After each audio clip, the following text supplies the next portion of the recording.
In today's video, I'm going to teach you how to connect Mailchimp to a Wix website. We're going to keep this simple and walk through the process from inside your Wix account and then move over to Mailchimp. If you're following along, it helps to have both platforms open in separate tabs so you can switch back and forth easily.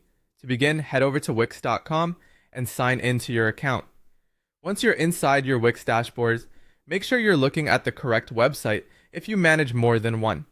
This is important because the domain and settings you use need to match the site you want to connect. From the Wix dashboard, look over to the left-hand side of the screen.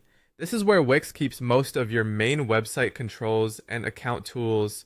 You'll want to use this menu to navigate to the next area, so take a moment to locate it clearly before moving on. Next, click on Setup.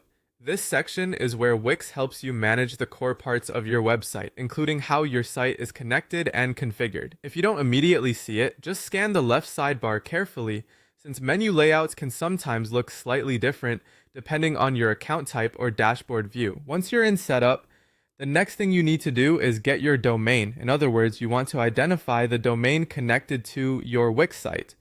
This matters because when you connect services like Mailchimp, your domain often plays a role in confirming ownership, managing sending settings, or making sure your website and email marketing tools are aligned properly.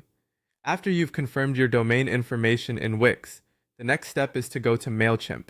Open Mailchimp in a new tab and log into your account. From there, you'll be able to continue the connection process using the domain or website details you just checked in Wix.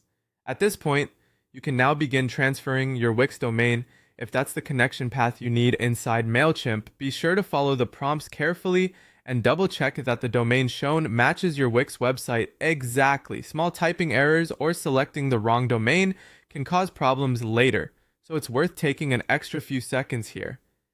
And that's the process. The main idea is to start in Wix, locate your site setup area, confirm your domain, then move into Mailchimp and continue from there. If something looks different on your screen, don't worry, platform layouts change over time, but the overall flow is usually the same. Take it one step at a time, and you should be able to complete the connection smoothly.